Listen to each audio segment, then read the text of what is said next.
fuck?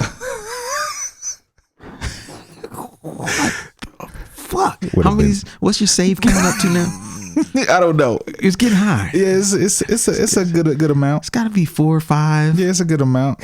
Illogic has saved like 5 episodes so far, y'all. Yeah, man. From me hitting the record on this thing and then not recording to me just forgetting. Yeah, and you've been like, "Hey, Frank, you might want to." Hey, the button. Thank you. Yeah, before we get too deep. That'd be a bad feeling right there, man. Really, really, really. The most infamous podcast. Back in the place. We're always here, man. We never go home. We gotta sleep in this joint, man. We sleep in here. Yeah, man. Coming up with topics. That's what we do. We work around the clock for you, our dedicated listenership. Yes, we do. To come up with the dopest of podcast topics. The most infamous. Come on, They man. don't call us the most infamous for nothing. For nothing. For a reason. Yeah. Specific reason. And so this week, this is a topic, man, that something I've wanted to dive into for a while. And this is something that kind of undergirds, as they say, everything that we do. And it is the mentality, right? This week, we're going to talk about the scarcity mentality versus the abundance mentality. You're going to get people in their feelings. Hey, man, we're going to inspire some people too. Yeah, I know. I'm just, You know what I mean? just fucking with y'all. But you know what we do. Yeah. It could go either way with us, man. Right. We're known to get people inspired and pissed off equally.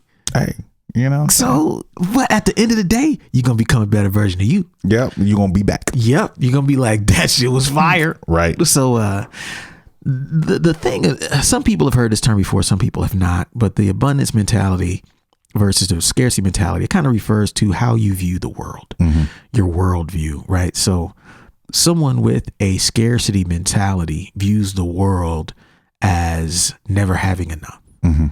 Through the lens, they view the world through the lens of scarcity, how little there is of things to go around. Right. A person with the abundance mentality views the world in terms of how much there is and that there should be enough or will always be enough for everyone. Right.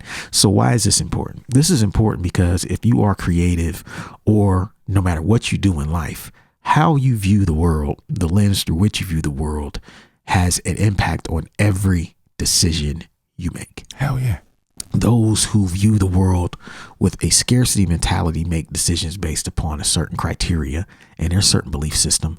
And those who believe and view the world through the lens of abundance view things and act completely different. Very much so.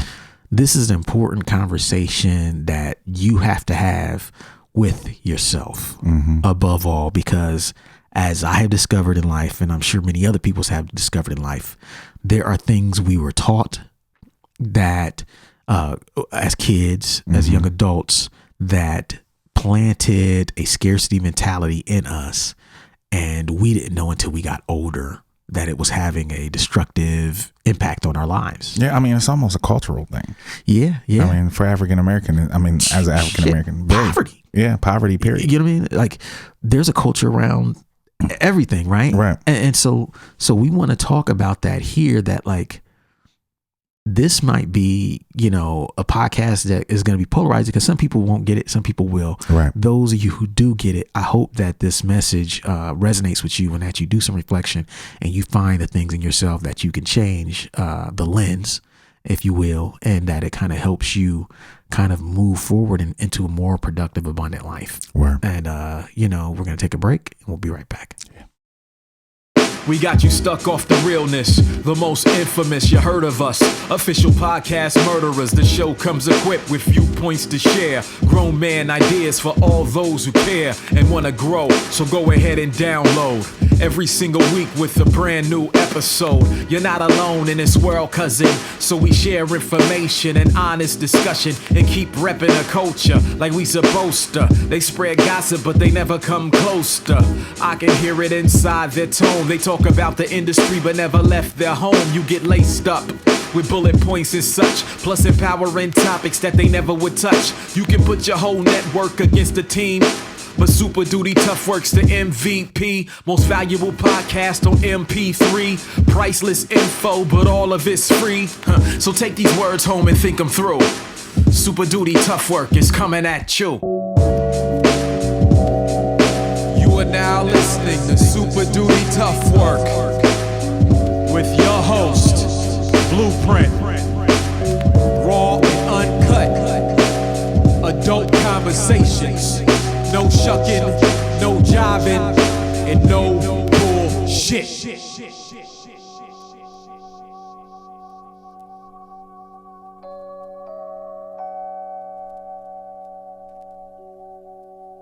Okay, here we are.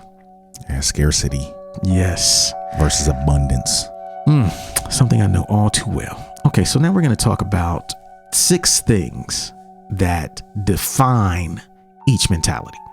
So the first thing that defines scarcity mentality versus abundance mentality is the view on resources. Scarcity mentality views the world as having limited resources. Abundance mentality views the world as having an abundance of resources. This plays its way out in certain things in people's lives. For example, success. Those with a scarcity mentality feel that only certain people can be successful, and that someone else's success means that someone else cannot be successful. Right. They view success as a zero-sum game. Either you're successful or I'm successful. Yeah, we can't both be successful. Right. We can't both be happy. Right. And that is because they view life through the lens of scarcity.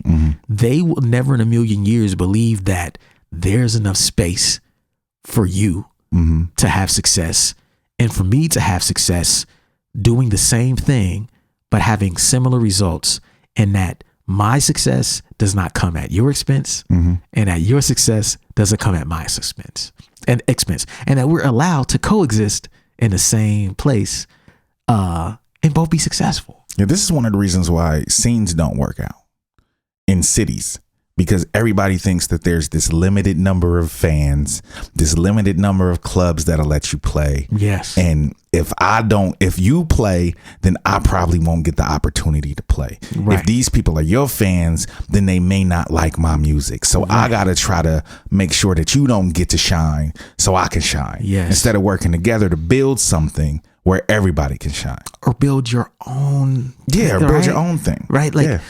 We experienced this, and let's get into some practical examples of this mentality, the limited resources portion of the scarcity mentality at play.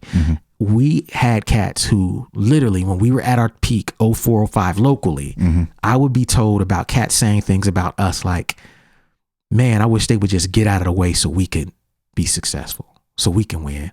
They've been on top too long. I'm tired of them. And there was always all kind of comments that basically said, because Weightless is successful, because Blueprint, Illogic, Greenhouse, Envelopes is successful, we can't be successful right now. That's whack. And all we need to be successful is for them to retire, quit, fall out of favor with the fans. Then there will be enough space, opportunity for us to be successful. Them cats still sitting on the bench, ain't they? Yes. It's funny to look at 10, 15 years later. Still on the bench. We never stopped. Nope. They never got started because in their mind, they never believed that there was enough opportunity for them. Right. They never believed that they can be successful. So can I. Them having a fan base doesn't stop me from having a fan base. Them having a fan base means that I can have a fan base. It's possible. Yeah. Right? That's the abundance mentality. Yeah. The abundance mentality would have said, oh shit, they got it cracking. That means I can win too. Right. The abundance mentality, oh shit, they got it cracking. Let me holler at them and see what they did. Exactly. Cats like hip hop. They really do like hip hop here in Columbus. Yeah. That means that I can get on. I can make some moves. Even if you think we suck. Right. The abundance mentality to say, wow, it's possible. They doing something if right. they did it, Right. I could definitely do it. Because Right. I'm way doper than them. Exactly. Exactly. They suck. I don't. I can win. Exactly. That's it. Yeah. But you see that mentality a lot locally. Like you're saying, people, it's almost like they don't even know they talk like that, but it sounds like a cop out when they talk like that to other people, because we've never viewed it like that. Nah. We never looked at it like, oh man, the megahertz success is going to stop us from being successful. Right. We need Camus and copyright and RJ. We need them to stop being successful. They need to move to New York. Yeah, when they move out, then we can become locally successful. Right. We never once had conversations like that. Nah. I think we were boots on the ground, selling tapes hand to hand to our friends, family, and fans, and whoever would listen to us. And we were allowed to build our own fan base. And we saw that, and we never really felt threatened. I think people were threatened. More people were threatened by us than we were by them. Oh yeah, definitely. We didn't pay them no attention, Right. Because we just wanted to do what we wanted to do. Right. We wanted to do our thing and get heard, and for people to like our music. We could care less what you making. Yeah. Whether it was dope or not. And if it was dope, usually we did shows together. We would link up and really see what people were doing. Yeah. Like we paid attention to that kind of stuff. Yeah, I mean, and just think about how how viewing the world as having limited resources plays out locally. Let's say Blueprint and Illogic come up, and we go from playing Bernie's to playing High Five, which is from basically a 100 capacity room to a 200 capacity room to a 500 capacity room, Scully's, right? We do that not as a crew. We do it as a crew, but we don't tell anybody they can't come. We don't. Right. We were the first person playing most of these rooms, right?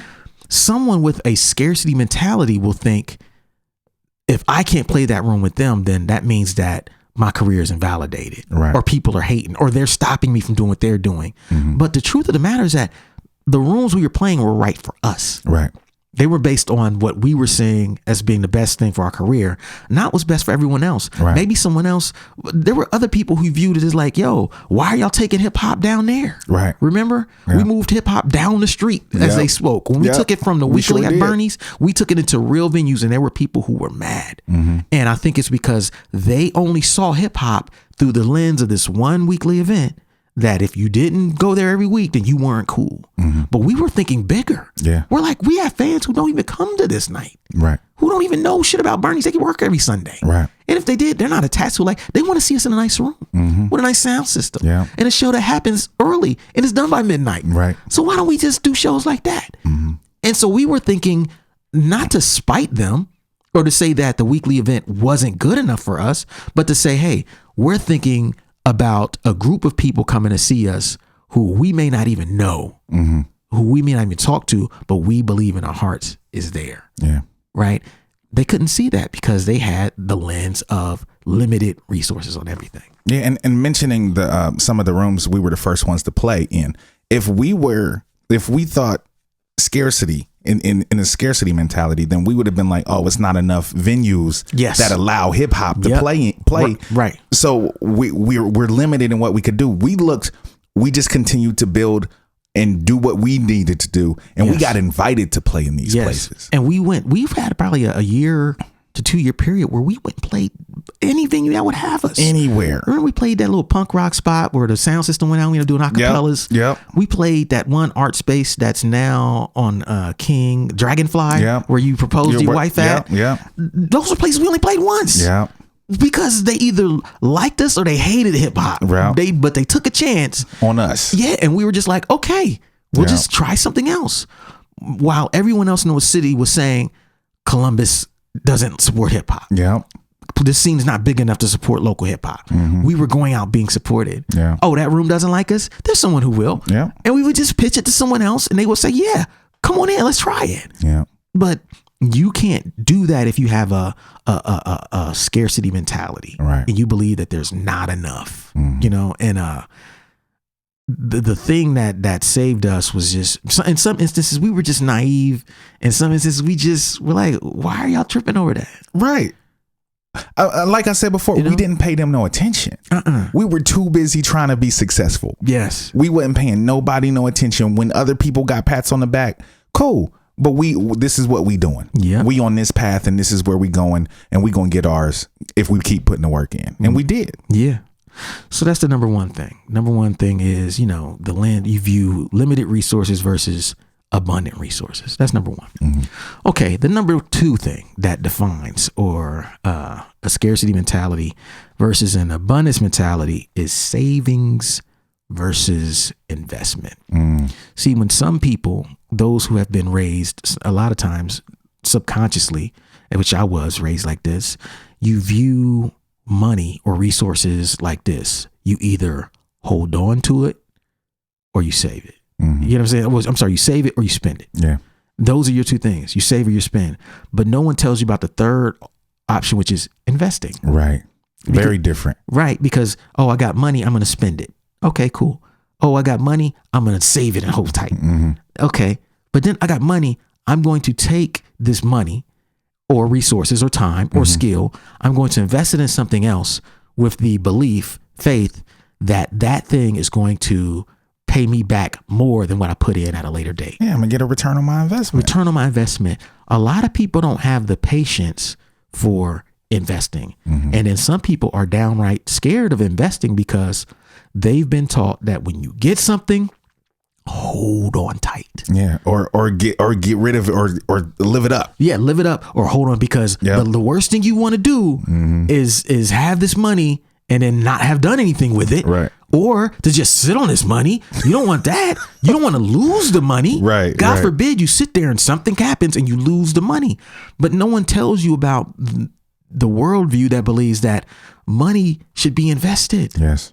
This is what separates people who view, but if you view the world, if you view the money you have or time you have or skills you have as something that you have to hold tight onto because you don't want to lose, you're being ruled by fear. Yes. Fear is making you not take chances. Yeah. Whereas the person who has an abundance mentality is going to take more chances. He's going to invest. He's not going to sit there and say, okay, well, this is good, but man, I don't want to take that chance. Right. You know, this has played itself out in my career numerous times. Oh, yeah. Many people told me I should have not made Adventures in Counterculture. Oh, yeah. When I was making it, there were people like, bro, why are you taking it there? And I'm like, why wouldn't I take it there? Yeah, why not? Because what? I was a huge supporter when this was happening. I was Yeah. like, yes, yes, do it. Yeah. Take it there, bruh. Because it made perfect sense to me. But what it revealed to me musically was that many people I viewed that album as an investment in the second half of my career. Yeah, and the rest of your future. Right. Yeah. I view like, yo, for me to go from being a rapper to being seen as an artist who gets more leeway, I have to make a record that shows what I can do, the whole breadth of it. And until I make that record, I'm going to always be seen as the 1988 guy who makes traditional throwback hip hop albums. Yeah. And so to me, it was an investment. Right. The scarcity mentality thing for me to do would have been for me to make another record like 1988 and another record like 1988 and another record like and just keep doing that, and it would have built up and it would have been good for branding. We know we're gonna get him. Right. Or people would have gotten bored with it. Times have changed and people would have said, we know we're getting with him, let's just move on. Right. Right. To me, I wanted to invest in my career, so I made an artistic decision that allowed me to do that. But those who have the scarcity mentality don't make decisions like that because they're thinking, what the fuck is going to happen if my fans don't like this record? All right. Why would I want to take a chance like that? They look at it through the lens of losing more than gaining. I looked at it through the lens of gaining.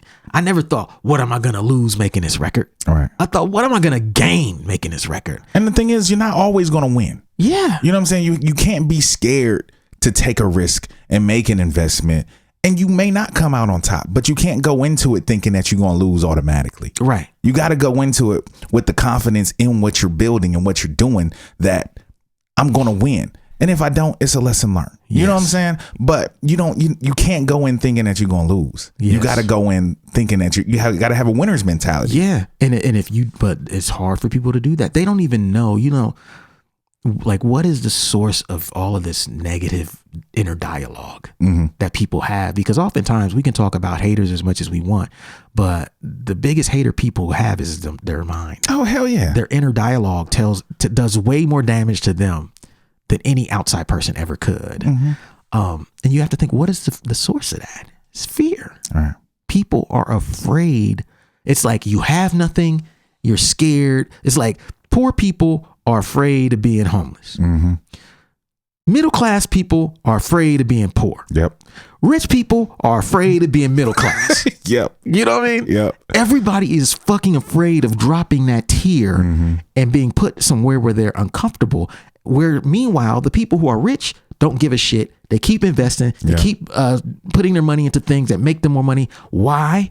Because they understand that if the worst thing is doing nothing, not investing is absolutely terrible. Yeah. And so that fear rules us. It's fucked up, man. Like I've been paralyzed by it. We all are. We're creative people where we think, man, this record is. I don't know. Should I take it there? Right. You know, should I do that? But like, I mean, look at another example. Look at this podcast. Yeah. I mean, come on. A year ago, we wouldn't have done this.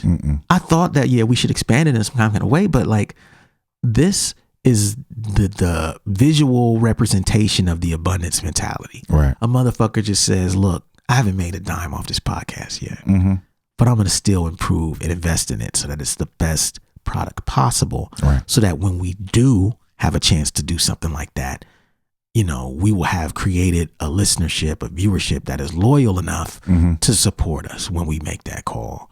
But if you got the wrong mentality, you're not going to do that. Yeah. I mean, it's hard. You know what I'm saying? It's really hard to make that jump from thinking about scarcity and thinking about saving to thinking about investing for people especially who have grown up in a household where either you save or you spend. Yep. And it's very difficult to make that jump. But once you do make that jump and you start to see the fruits of that, you'll see that it's worth it and you'll want to invest more. Yes. And more and more and more. Yeah.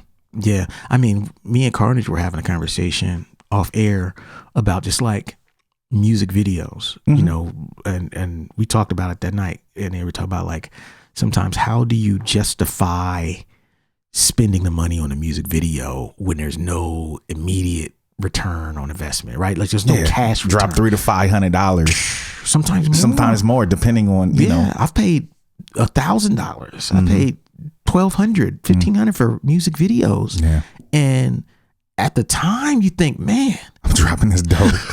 How am I gonna get this back? Where this coming from? Your chest start hurting, heart palpitations and whatnot. Yeah. You're like, am I really about to write this check? Yeah, bro. For this 3-minute video. Yeah. Am I really taking it there? Yes. And you don't know how it's gonna play out. But that's fear. That's all that is fear. If you put your best foot forward, you have to look at that as an investment. And it's not just music videos, but it's almost everything that involves about art and being creative, because this ain't math. Oh, nah. This ain't finance. Yeah, it ain't 2 + 2 = 4. Right. You know what I'm saying? It's like, I got to take a chance. I mean, it's just like me producing my album. Yeah. I have access to you. Yeah. I have access to so many producers. Yeah. But me producing my own record, no one's ever really heard my production like that. Yeah. And me putting out my next record with just my production is a big ass fucking risk. But I invested the time to learn how to do it, to put something together that would be nice and presentable, and that holds its own in my catalog. Yes. I took the time to do that, and I wouldn't have been able to do that if I didn't invest the money for the equipment and the time in learning how to, develop a new craft. Yes, that's a fact, man. So if you're listening at home, the main thing we would want y'all to do with this episode is kind of use it as an opportunity to take a personal inventory, to question yourself about like, what is behind the decisions you're making, truly behind the decisions you're making. Sometimes you don't even know. I've made decisions that were based on fear, and it took me 3 months, 6 months, a year to see that I made a decision based on fear. I'd be like, oh. And then another year to climb out of it. Yeah. Man, I only made that decision because it was a safe decision. Yeah. I shouldn't have did that, man. Fuck this. I'm going to do it the way I wanted to do it from the beginning. Yeah. And then when you do that, and then you see a return on that, it validates the whole thing. And understand, if you're not even trying, then you have no way to even put yourself in a position to make tomorrow better than today. Exactly. So we'll take a break and we'll be right back. What up, everybody? Blueprint here to let you guys know that all 3 of my books are finally back in stock. That means right here, What a Night. This book is back in stock. It's $10. This is a book about the worst shows of my career. That's $10. Word is Blog Volume 1 is back in stock. That's $10. and also The Making of Adventures in Counterculture. This book is about my Adventures in Counterculture album. If you have the album, you love the album, you should have the book too. That's $10. All three of these books are back in stock for $10 each, or you can get all three of them for just $25 right now on waitlist.net. That's all I got today. Thanks for your support. Peace.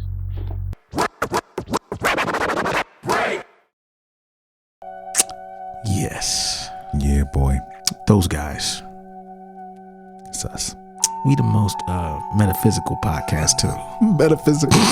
Beyond the physical, man. We metaphysical. You know what I'm saying? These are metaphysical concepts. Oh yeah. I don't think I heard that word for a minute. I ain't listened to no J. Rue the Damager in a while. Yeah. Smooth, nice and smooth used to say it. They used to have metaphysical concepts on their records. Metaphysical. Yeah. Mystical, magical, metaphysical. Oh yeah. Man. That's awesome. Yeah, this is a metaphysical concept. You know what I'm saying? So we got 2 down. We got number 3 thing that defines scarcity mentality versus abundance mentality is waiting on a perfect situation. Never comes. It doesn't exist. Come on, man. It doesn't exist. The scarcity mentality tells you that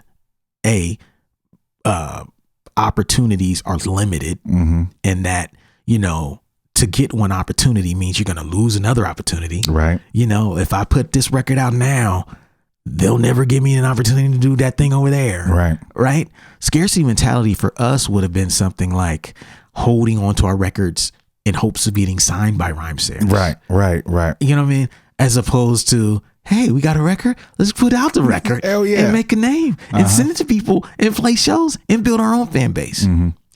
Waiting on a perfect situation is one of the most dangerous things you can do, but it's very common to those who have like scarcity mentality. Just think about like how people go about acting once they have some success. The mentality when you have success is like, okay, well, I have some success. I have enough to get a little more attention. Right. Then you start seeing people get more conservative. Yeah. They start thinking, oh man, I really can't take no chances now. Right. Yeah. I can't go there. I can't be seen with this person. What are they gonna think? Right. Yeah. They're gonna, man, if these people who've got that power see me doing this, then I don't want them to see me operating at this level. Yeah. Man, if they see me work on a merch table, they're gonna think I'm just, I'm not a big star. Stars don't work there on a merch table. Yeah.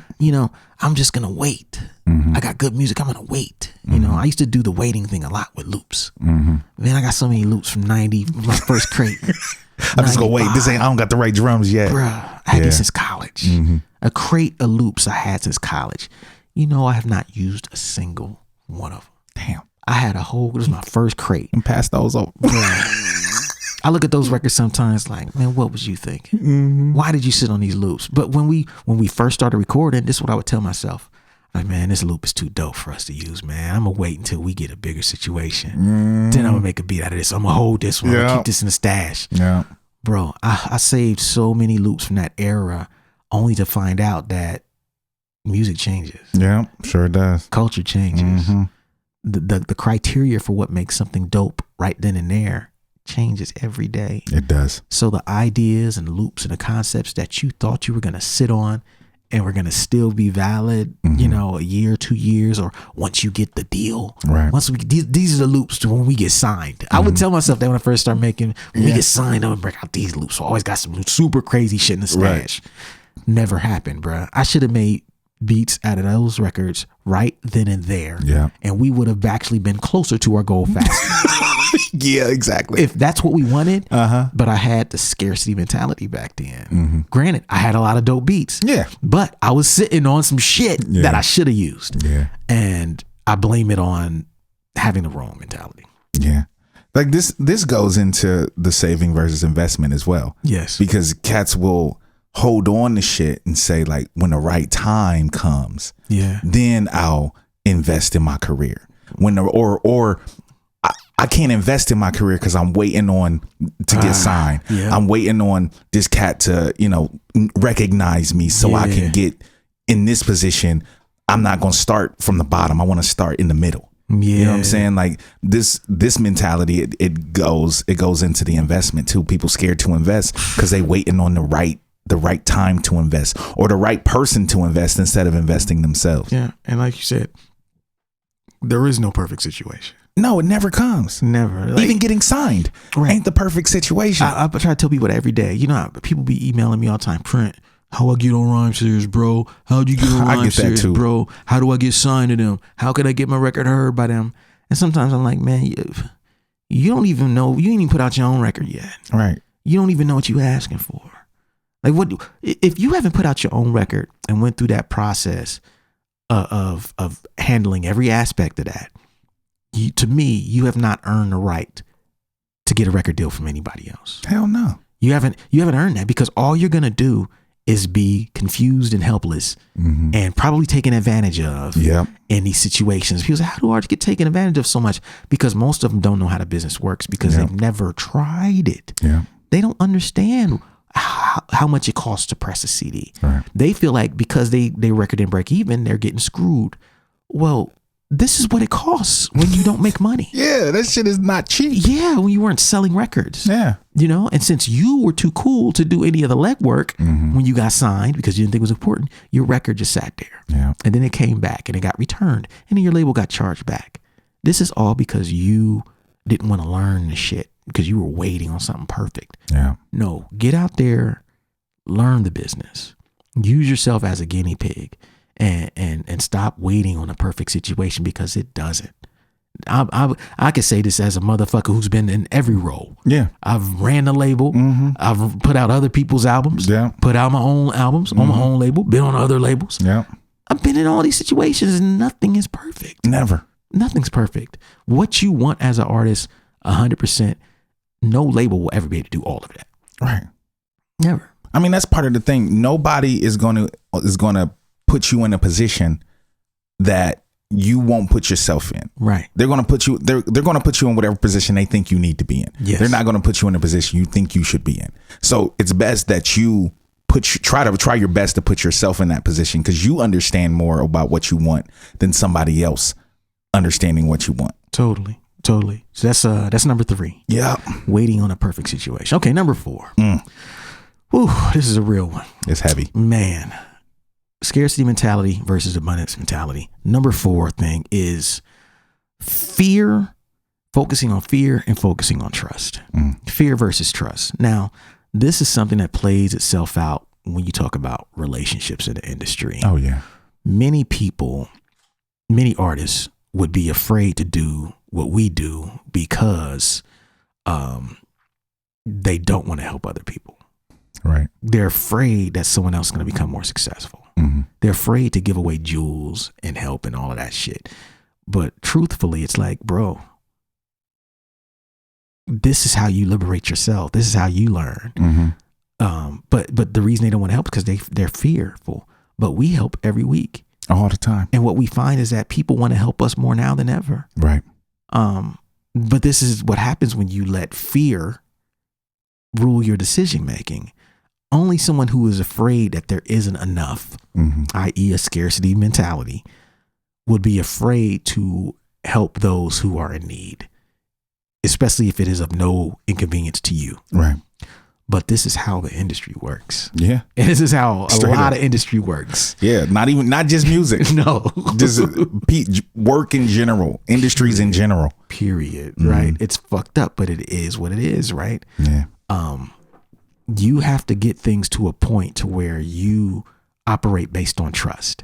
Trust is, I'm going to do this for them and I'm just going to trust that I'm doing it for the right reasons. Right. And if they want to help out or do something for me, cool. If they don't, either way, I did it for the right reason. So I know it was the right decision. Right. As opposed to, I'm not helping them because what if? Right. What if they stab me in the back? Yeah. What if they steal my idea? Yeah. What if they get more shine than I do? Right? This is fucked up. Yeah. But people go through it all the time, man. Yeah. Man, but that's number 4. Yeah. Well, I got a point for this one. Yeah. Another way to look at fear versus trust, I wrote it down, is trusting a plan or a process. That's real. You know, as opposed to freestyling something. Yes. You know, and being impulsive. Yeah. Like people that operate off of fear breeds desperation. Yes. You know, when you have a plan and you're operating off trusting your plan or trusting the process of whatever you're planning on doing with yourself, then you put yourself in a better position to be successful. That's a fact. And people often they think that freestyling is freedom. Right. and a plan is being rigid and uncreative. But truthfully, you know, the freedom is in the plan. Mm-hmm. You know, that's the person who trusts the process. Right. The person who says, oh, I got this plan. I'm going to stick it out. Yeah. Because I believe in this shit.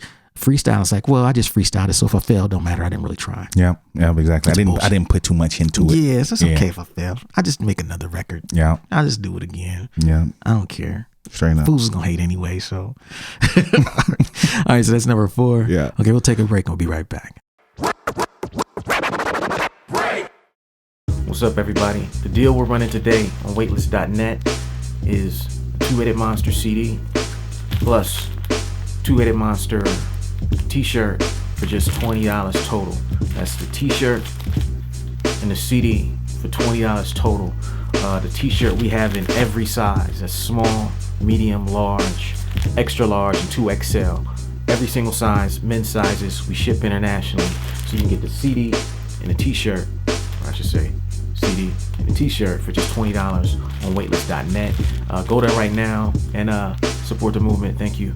Peace.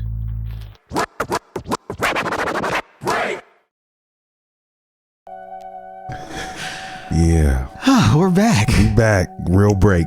Yeah. You know, as we say, sometimes we just be saying that shit. Yeah. Sometimes real break. Real break. Today, real break, man. Yeah, man. 5 cameras. Hey, you know. Shit be happening sometimes. Yeah. Sometimes things happen. To bring this shit to the people. Right. Okay. Back to this discussion, this fascinating discussion about scarcity versus abundance. Yes. We have 2 points left. Mm-hmm. The 5th one is one that I see play out every day on social media. Oh, yeah. The worst. And the 5th thing that defines a scarcity mentality versus an abundance mentality is the focus on problems versus a focus on solutions. Yes. This is a deep one when you really take a step back and look at it, because there are people who will assume now, especially in the fake woke era, that if you are not constantly outraged, posting about outrage or posting about something negative, then you're not aware. Mm-hmm. You're not woke.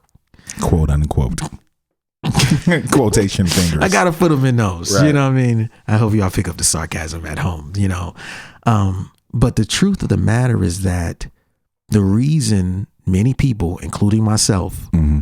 no longer put that energy into those things is because we have chosen deliberately to focus on solutions instead of problems. Yeah. This is something that people don't really understand a lot when they're in the midst of it. We all have bad days. Oh yeah, of course. Right. We all dive in every now and then. Yeah. Every now and then you see some. I just had one yesterday where I saw a cat posted some. I had to just, you know what I'm saying? Back, I had to clap back. Just a little clap. Clap action. You know what I'm saying? Like couple posts. You know what I'm saying? 1 or 2 or 3. You know. I let it go after that, but I had to get in there. Right. But think about like that. Like you see that it is a temporary thing. Right. Once in a while. Yeah. Overall, you would rather push positivity.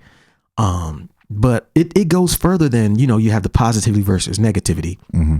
And people will argue me down about, well, it's about awareness. Mm-hmm. I think it's not even about awareness anymore. I think it's because it's much easier to focus on problems than it is solutions. Bars. Bars. Did I need to say? I don't know if it's so. People in the back might need. People in the back. Okay. Yeah. Can you hear this thing? It's much easier to focus on problems than solutions. Yes. I know. Yeah. You think you're cooking. Yeah. You're not cooking. Nah. You're not helping. You're getting cooked. Yeah. You're getting cooked. Right. You're being ran by whatever the discussion of the day is because you have not thought through these things enough to come up with a solution that makes sense. Mm-hmm. You see, I've seen it many a times where people say, why don't you post about this? I used to be like that. Oh yeah. I used to follow whatever the outrage of the day was. But then I started thinking to myself that for all this tweeting, for all this posting, what have I done to help the situation? These problems still here, bro. Not a damn thing. Yeah. And then I start to feel like, damn, am I just creating more noise? Am I part of the problem? Am I part of the problem? It's scary to admit that about yourself. Yes. Right? It's humbling. Like, man, I'm just creating more noise. Yeah. And then you start looking and, and it's easy to tear down other people when you take on that mindset that everyone else is supposed to post about this or be mad about what I'm mad about, or they don't care. But you have to understand, some people have shifted. When anything bad happens, you're going to go through two phases. The first phase is acceptance. This is what happened. Okay, let me accept what happened and let me process it. The second phase is, how do we fix it? How do we move beyond it? Many people's online persona has never moved to phase 2. Yeah. They're stuck in phase 1 of the problem. It's never the solution. And the solution is never something that they take ownership of themselves. So they really never get anywhere. And to me, this is the epitome of the scarcity mindset versus the abundance mindset. When you focus on solutions, you take ownership for your own outcomes. Oh, but I want to take ownership. What? I know. You talking all this. This when people gonna turn this off. This metaphysical shit. I'm in my metaphysical bag today, bro. Like, talking all this, nah, I don't know nobody want to take I live by this shit though. I mean, I feel you. I do too. I'm just saying, like, they don't want to hear me. Don't nobody want to take accountability. Don't nobody want to look in the mirror. But let me tell you, you want a dope life. You want the fly shit. You want the best thing that life has to offer, whether that's artistic success, personal success, relationships, your occupation, your family. It doesn't happen without ownership. Nah. The point in which you take ownership is the point in which you actually start to control the outcomes. You become happier. Yeah. The people are so unhappy because they're paralyzed. They can point out the problems, but they're not in solution mode yet. Yeah. And this is why they can't get into an abundance mindset. I think a lot of these people are so limited in their emotion, yes, in their mental capacity to even come up with solutions. They probably focus on the problem so much because they know they ain't got a solution. They ain't got a bone in their body. Ding, ding, ding, ding, ding, ding, that is solution oriented. I think we have an answer, folks. Ding, ding, ding. I mean, ding, like, exactly. Cats are scared because they know they ain't got nothing to offer. Yes. So all you can do is point out the problem, and you get to look cool. Yeah, because it's popular. It's popular. It's called being woke now. It's like, some people bullshit. will not date you if they don't think you woke now. That's a dating criteria. If Keep you're not moving. Because the thing is, if a woman is on that shit, fuck a solution. If a woman is on that shit, it's more like, I'm probably more woke than you because I'm actually doing some shit about it. Thank you. I don't have to complain all the time. Thank you. I'm making moves to make myself successful and the people around me successful. We spoke about it on this podcast before, like with the gentrification, for example, and how it's the hot topic now. But those who have invested, you never hear this conversation amongst those who have invested in their own communities. Oh, no. Because I gentrify my own street. I you know what I mean? Yeah. Like, I never looked at it like no one stopped me from buying anything. Yeah. You know what I mean? Like, you moved back into the hood. Yes. You bought a house back into your neighborhood. Yes. And then bought another one Yeah, on the then same bought street. another one on the same street. Sold that to somebody else who's a real estate investor. You know what I mean? And it's like, yo, man, it's all the lens. Right. The lens that you view the world with defines how you view the world. You have to be very careful, because if you stay stuck in this problem mode, man, you'll never graduate to like a happier place where, and it's not this, I'm not saying ignore problems. I'm just saying move forward. Right? Yeah. It's recognize the problem, and then it's say, okay, what do I need to do to fix the problem? Yes. You don't stay on the recognition of the problem.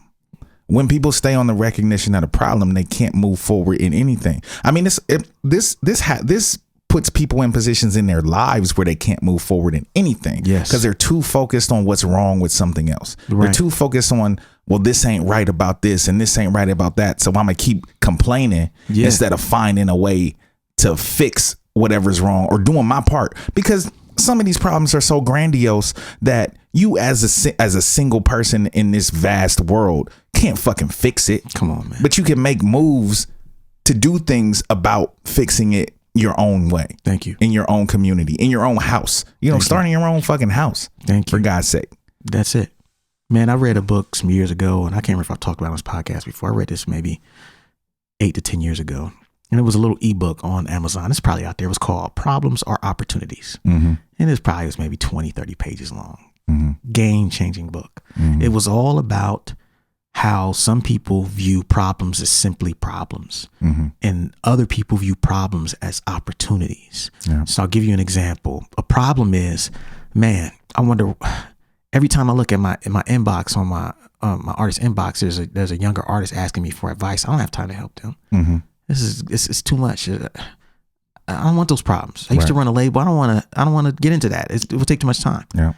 That's viewed as a problem. Instead of viewing as an opportunity, man, there's a lot of artists who need my help. They're looking at me for help. Maybe I should create a platform where we do this every week. And in doing so, we'll get to help everybody. Instead of answering one email, we can broadcast to thousands. Yeah. It's a simple switch.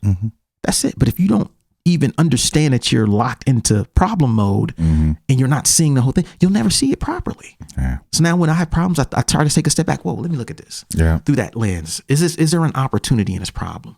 Yeah. There's not a single person who's been successful without solving a problem. Yeah. And until you switch to that mode, you'll never be able to do the same. And if it's not an opportunity in the problem, then move on from the fucking problem. Right. This is a problem. I mean, it's just a problem. Yeah. If the problem ain't gonna go nowhere, most likely it's something that in the long run is not gonna affect your life that much. Yes. Because most problems have solutions. Yep. There's something you can do about it. Yep. Even if that something is to do nothing and just let it pass. Right. There's always something you can do. Yeah. So that's number 5. Yeah. Last joint. Reactive versus proactive. Reactive versus proactive. Plan freestyle. And bad plan versus freestyle. Yeah, and not even a good freestyle. Yeah. How people handle problems is a good indicator of how they view the world, their mentality, right? So for us, we're old enough we make a lot of mistakes. We've made a lot of mistakes, but you can say that one thing that defines our adulthood is that we try not to always be in react mode. Oh yeah. We try now to anticipate problems. Why? Because we understand how much time problems cause us, and we know that it's just not worth it. Right? Nowhere near worth it. Because we have so many more things we'd rather do with our time than be caught up in senseless drama and chaos. The problem is that, a lot of people, especially when you're younger, you can tend to view problems as like this mountain that you need to climb to prove that you're capable, tough, strong, whatever. And you go through that shit subconsciously, knowing that you could have avoided the whole thing. Talk to my kids about this all the time. Proactive, right? All the time. That's the difference between having a victor mentality or a victim mentality. People with a victim mentality are reactive. Why they do this to me? Why they always hating on me? Yeah. Why they take this from me? Why they give that to them? Why they doing this to that person? They're always in that mode. Whereas those with a victor mentality is like, I'm about to do this. Yeah. I'm about to take this over there and I'm gonna get that. And then I'm gonna take this and I'm gonna do that with it. And I'm gonna create this and I'm gonna do that. I see that happening there. This is what I'm gonna do to make sure that doesn't happen to me. Yeah. That's being proactive. Yeah. If you don't have that, then you're stuck in the fear paradigm. Hey, I'm so afraid that instead of being anticipatory, I'm just gonna react. Yeah. And you cannot have abundance in your life if all you do is run from fire to fire. Yeah. When you react, you look outward. Yes. When you're proactive, you're looking inward. That's a fact. Because you're looking at, okay, what can I do to make sure that my situation is better? What can I do in the future to make sure that I don't run into these same problems? Yep. You know what I'm saying? If you're reactive, then it's a problem. I got to do something. What am I going to do about it? I'm scared to do something. You know what I'm saying? Like it's whack. It's super whack. Yeah, man. So that's it. That's it, man. I hope y'all made it through this episode without getting pissed off at us. Strong. But, I don't think so. I think people will get something from it. We kept it fucking real on here, man. And, Always. I hope that y'all think about this. Whatever you're doing in life, take some time to think about like the mentality that you bring to it. Are you trapped in the abundance mentality, or are you trapped in the scarcity mentality? And many times the success you see, or the lack of success, is due to the lens with which you view the world. And I hope that, this metaphysical conversation ain't been too much for y'all. I hope that y'all enjoy this, and we'll see y'all next week. Peace. Peace. Thank you for listening to Super Duty Tough Work. Subscribe to the podcast on iTunes. Follow the podcast on SoundCloud. Peace. Shoot, I got styles already that's more complex that nobody know about. I mean, super duty tough work.